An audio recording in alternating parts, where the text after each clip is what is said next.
Hey guys, ഞാൻ പിന്നെ വന്നു. ഈ ഫുട്ബോൾ 2027 കൊണാമി നമുക്ക് ഒരുപാട് ഫീച്ചേഴ്സ് തരുന്നതിൻ്റെ കൂട്ടത്തിൽ 2 പുതിയ ഫീച്ചേഴ്സും കൂടി ആഡ് ചെയ്ത് തന്നിട്ടുണ്ട്. നമ്മുടെ ഫ്ലൂയിഡ് ഫോർമേഷനും അതുപോലെ ഡിഫെൻസീവ് പ്ലേയിങ് സ്റ്റൈലും. പക്ഷേ കൊണാമി ഇവിടെ ചെറിയൊരു പരിപാടി കാണിച്ചു വെച്ചിട്ടുണ്ട്. കാരണം നമ്മുടെ പഴയ പ്ലേയേഴ്സിനൊന്നും ഡിഫെൻസീവ് പ്ലേയിങ് സ്റ്റൈൽ വരുന്നില്ല. ബോക്സ് ടു ബോക്സ്, ആങ്കർമാന്, അതുപോലെ തന്നെ ഡെസ്ട്രോയ് സി ബിക്കാണെങ്കിൽ അറ്റാക്കിംഗ് പ്ലേയിങ് സ്റ്റൈൽ വരുന്നില്ല, പക്ഷേ ഡിഫെൻസീവിൽ വരുന്നുണ്ട്. മൊത്തത്തിൽ അങ്ങനെയാണ് ഇപ്പോൾ നമ്മുടെ ഗെയിമിൻ്റെ അവസ്ഥ നിൽക്കുന്നത്. എല്ലാവരും ഗ്രൗണ്ട് സീറോയിൽ നിൽക്കുകയാണ്. അധികം ആൾക്കാരും പുതിയ കാർഡ്സ് ഒന്നും എടുത്തിട്ടുണ്ടാവില്ല. ഇനി അങ്ങോട്ട് വരുന്ന പാക്സ് ഒക്കെ കറക്കാൻ വേണ്ടി പ്ലാൻ ചെയ്യുന്നതായിരിക്കും. സോ അതുവരെ നമുക്ക് എന്തായാലും നമ്മുടെ കയ്യിലുള്ള പ്ലേയേഴ്സിനെ വെച്ച് കളിക്കണമല്ലോ. അപ്പോൾ ഞാനിന്ന് 2 പ്ലേയിങ് സ്റ്റൈൽസ് അല്ലെങ്കിൽ 2 ഫോർമേഷൻസ് ആണ് നിങ്ങൾക്ക് സജസ്റ്റ് ചെയ്യാൻ പോകുന്നത്. ഇത് രണ്ടും ഓൾമോസ്റ്റ് എല്ലാ പ്ലേയിങ് സ്റ്റൈലും നിങ്ങൾക്ക് യൂസ് ചെയ്യാൻ പറ്റും. ക്യൂസ് ആയാലും ലോങ് ബോൾ ആയാലും ഒക്കെ. അപ്പോൾ നമ്മൾ മൊത്തത്തിൽ ഒരു സ്ക്വാഡ് ബിൽഡിങ്ങും അതുപോലെ തന്നെ അറ്റാക്കിംഗ് ആൻഡ് ഡിഫെൻസിൻ്റെ ഫ്ലൂയിഡ് ഫോർമേഷൻ സെറ്റ് ചെയ്യലാണ് നമ്മൾ ഈ വീഡിയോയിൽ ഡിസ്കസ് ചെയ്യാൻ പോകുന്നത്. അപ്പോൾ എങ്ങനെയാ വീഡിയോയിലേക്ക് പോകല്ലേ?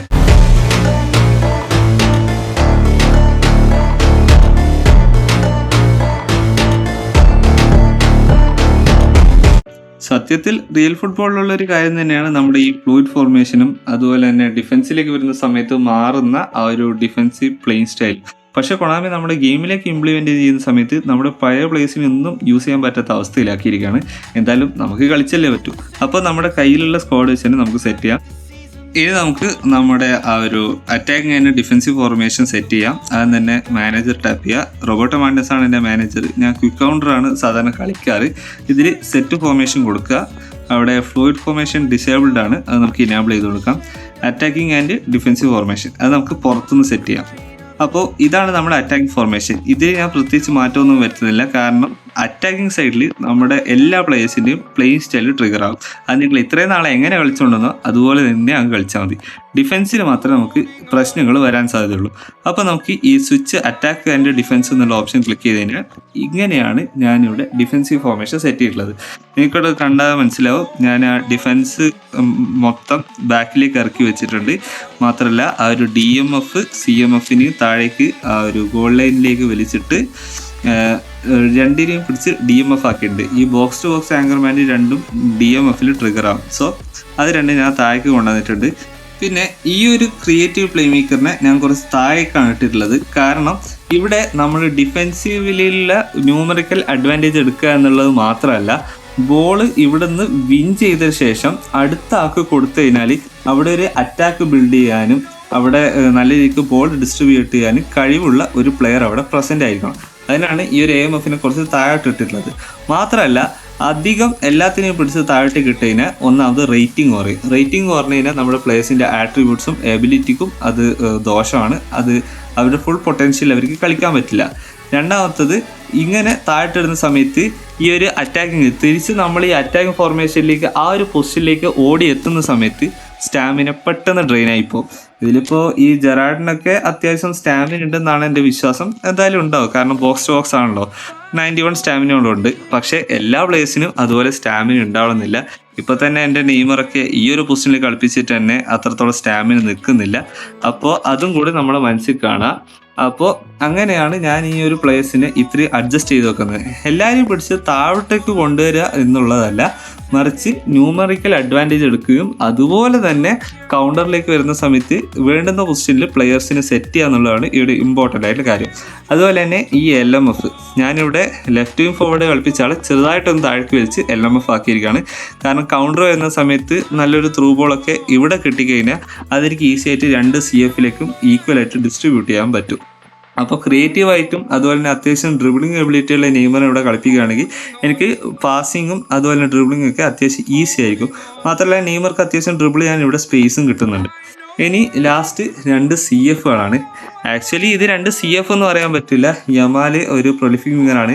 ഞാനിവിടെ ആ ഒരു CFന് അതായത് സുവാരസിന് സപ്പോർട്ടായിട്ട് ഇവിടെ ഇട്ടിരുന്നേ ഉള്ളൂ. ഞാൻ ചിലപ്പോൾ നമ്മുടെ ഗാരത്ത് ബേലിനെയൊക്കെ ഇവിടെ കളിപ്പിക്കാറുണ്ട്.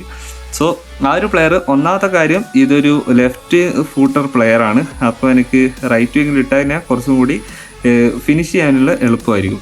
പിന്നെ CF നിങ്ങളെ പ്രിഫറൻസ് അനുസരിച്ച് നിങ്ങൾക്ക് ആര് വേണമെങ്കിൽ കളിപ്പിക്കാം. ബോക്സ് ടോസ് ആയാലും ഗോൾ പോച്ചറായിട്ടൊക്കെ കളിപ്പിക്കാം.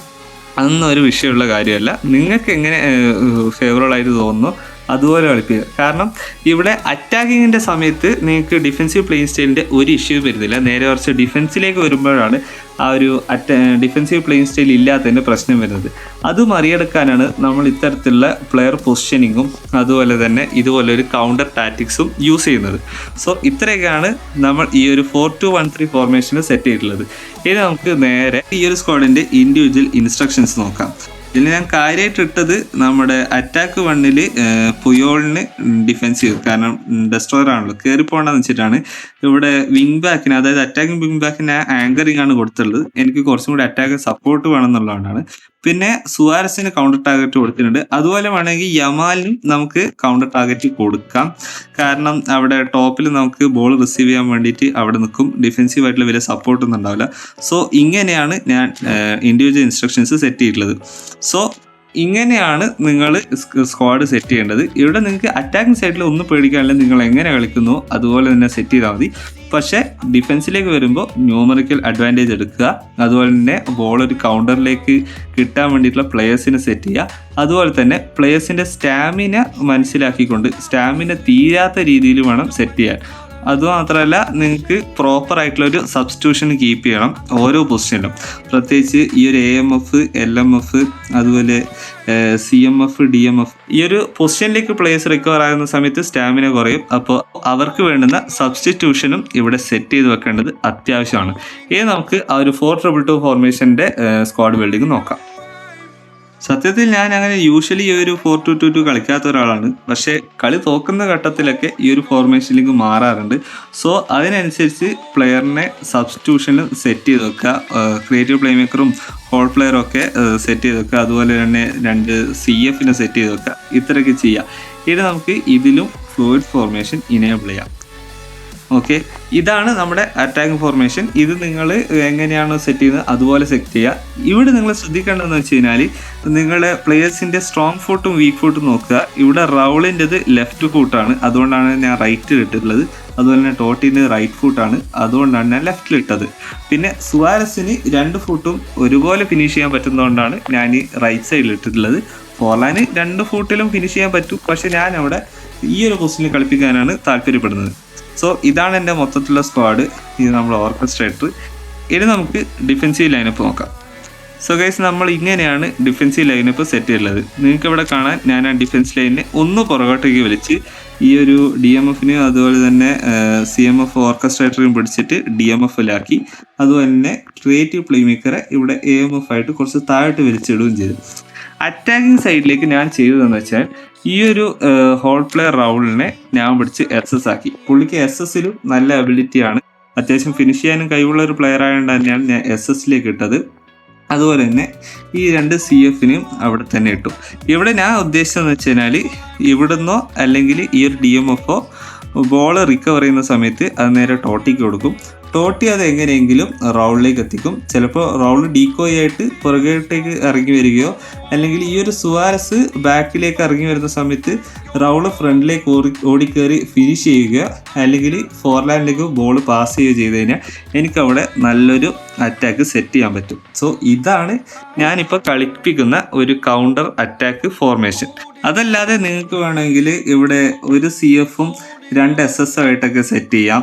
അതല്ലെങ്കിൽ 3 CFനെ സെറ്റ് ചെയ്യാം. എങ്ങനെ വേണമെങ്കിലും നിങ്ങൾക്ക് ഈ ഒരു ഫോർമേഷൻ സെറ്റ് ചെയ്യാൻ പറ്റും. പക്ഷേ ഞാൻ പറയുന്നത് നിങ്ങൾ ഈ ഒരു രീതിയിൽ തന്നെ സെറ്റ് ചെയ്ത് കഴിഞ്ഞാൽ അത്യാവശ്യം സ്റ്റാമിനയും കൺസേർവ് ചെയ്യാം. മാത്രമല്ല സെൻട്രൽ അറ്റാക്ക് കൂടുതൽ പ്രിഫർ ചെയ്യുന്ന ആൾക്കാരാണെങ്കിൽ നിങ്ങൾക്ക് ഈ ഒരു ഫോർമേഷൻ ഭയങ്കര സൂട്ടബിൾ ആയിരിക്കും. ഞാൻ പറഞ്ഞാൽ ഇവിടെ നമ്മൾ ശ്രദ്ധിക്കേണ്ടത് ഈ ഒരു ഡിഫെൻസീവ് ഫോർമേഷന് അറ്റാക്കിംഗ് ഫോർമേഷനിലേക്കുള്ള ട്രാൻസിഷൻ സ്മൂത്ത് ആയിരിക്കണം, ഈസി ആയിരിക്കണം, ക്വിക്ക് ആയിരിക്കണം. അതുപോലെ തന്നെ നമ്മുടെ സ്റ്റാമിന ഒരുപാട് അങ്ങ് കൺസ്യൂം ചെയ്യാനും പാടില്ല. ഇനി സ്റ്റാമിന കൺസ്യൂം ചെയ്ത് ഏകദേശം ഒരു 60-70 മിനിറ്റ് ആകുമ്പോഴേക്കും നമ്മുടെ പ്ലേയേഴ്സിന് സ്റ്റാമിന തീർന്നു പോവുകയാണെങ്കിൽ പ്രോപ്പറായിട്ടുള്ള സബ്സ്റ്റിറ്റ്യൂഷൻസ് അവിടെ വന്നിരിക്കണം. അപ്പോൾ ഇങ്ങനെയാണ് നമ്മുടെ attack and defensive formation set ചെയ്യേണ്ടത്. ഇത് നമ്മുടെ SS-ന് റേറ്റിംഗ് കുറവാണ്, അത് നമ്മൾ ശ്രദ്ധിക്കണം. അതൊരു AMF ഒക്കെ ഇട്ട് കഴിഞ്ഞാൽ അതും കുഴപ്പമില്ല. സോ ഇങ്ങനെയാണ് നിങ്ങളുടെ ഐഡിയക്ക് വേണം നിങ്ങൾ സ്ക്വാഡ് സെറ്റ് ചെയ്യാൻ.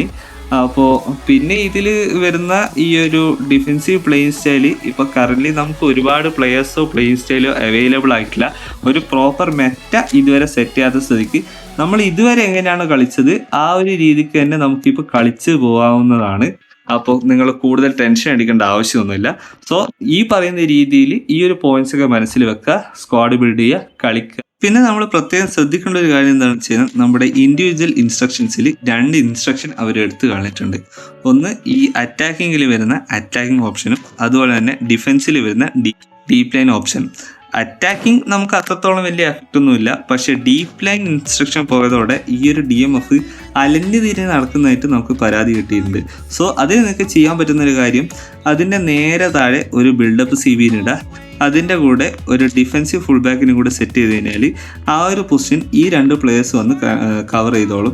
ഞാൻ പക്ഷേ ഈ ഒരു ഡെസ്ട്രോയറാണ് കളിപ്പിക്കുന്നത്, കാരണം എനിക്ക് കുറച്ച് കയറി വന്നിട്ട് സപ്പോർട്ട് ചെയ്യുന്ന സമയത്ത് ഈ ഒരു കൂണ്ടെ ഇറങ്ങി വരാറുണ്ട്. സോ അങ്ങനെയാണ് എൻ്റെ ഒരു കളി വരുന്നത്. ഇതൊക്കെ ടോട്ടലി നിങ്ങളുടെ ഐഡിയക്ക് നിങ്ങൾ സ്ക്വാഡ് സെറ്റ് ചെയ്താണോ നല്ലത്. സോ ഞാൻ ഒരു സജഷൻ പറഞ്ഞതേ ഉള്ളൂ. നിങ്ങളുടെ ഐഡിയക്ക് അനുസരിച്ച് സ്ക്വാഡ് സെറ്റ് ചെയ്യുക, ബിൽഡ് ചെയ്യുക, കളിപ്പിക്കുക. സോ നിങ്ങൾ ശ്രദ്ധിക്കേണ്ട കാര്യങ്ങൾ, ഒന്ന് ന്യൂമറിക്കൽ അഡ്വാൻറ്റേജ് എടുക്കുന്നതിൻ്റെ കൂട്ടത്തിൽ പാസിംഗ് ഓപ്ഷൻസും കൗണ്ടർ അറ്റാക്കിനുള്ള ഓപ്പർച്യൂണിറ്റീസും കൂടുതലുള്ള പൊസിഷൻസ് സെറ്റ് ചെയ്യാൻ നോക്കുക. പിന്നെ പ്ലേയേഴ്സിൻ്റെ സ്റ്റാമിന മനസ്സിൽ വെക്കുക. 3 പ്ലേയേഴ്സിൻ്റെ റേറ്റിംഗ് കുറയാതെ ശ്രദ്ധിക്കുക. 4 അവരുടെ പ്ലേയിങ് സ്റ്റൈൽ മാക്സിമം ട്രിഗർ ആവുന്ന പൊസിഷനിൽ തന്നെ അവർ കളിപ്പിക്കുക. 5 പ്രോപ്പറായിട്ടുള്ള സബ്സ്റ്റിറ്റ്യൂഷൻസ് കീപ്പ് ചെയ്യുക. ഇത്രയും കൊണ്ട് തന്നെ നിങ്ങൾക്ക് നല്ലൊരു സ്ക്വാഡ് ബിൽഡ് ചെയ്യാനും കളിച്ച് മുന്നേറാനും പറ്റും. ഇനി അങ്ങോട്ട് പുതിയ പ്ലേയേഴ്സിനെ കിട്ടുമ്പോൾ അതിനൊന്നും ആവശ്യം വേണ്ടിയില്ല. പക്ഷേ കറൻറ്റ് കളിക്കാൻ ഈ ഒരു ഇൻസ്ട്രക്ഷൻസ് ഫോളോ ചെയ്യുക, അതിനനുസരിച്ച് സ്ക്വാഡ് സെറ്റ് ചെയ്യുക. ഇത്രയൊക്കെയാണ് നമ്മൾ ഇന്നത്തെ വീഡിയോ ഇഷ്ടപ്പെട്ടാൽ ലൈക്ക് ചെയ്യുക, ഷെയർ ചെയ്യുക. യൂസ്ഫുൾ ആണെന്ന് തോന്നിയ കൂട്ടുകാർക്ക് ഷെയർ ചെയ്യാനും മറക്കണ്ട. അപ്പോൾ പിന്നെ പുതിയൊരു വീഡിയോയിൽ കാണുന്നതായിരിക്കും. ബൈ.